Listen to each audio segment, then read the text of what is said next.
Salam, hər vaxtınız xeyir, gününüz xoş geçsin. Bildiyiniz kimi bugün böyük bir derbi günüdür. İspanya Super Kubokunun finalında Barcelona Real Madrid ilə üzə gəlir.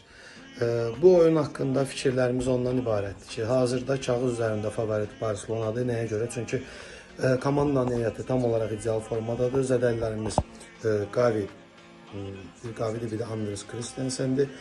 Qalan bütün heyət tam olaraq yerindədir.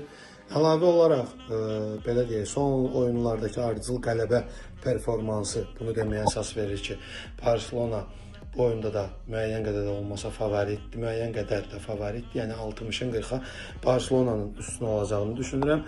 Oyunda hesab gözləntilərim isə 2-0 və ya 3-1-dir. Ümid edirəm ki, qələbə qazanarıq və kuboku qazanıb ilə möhtəşəm bir başlanğıc eləyərik.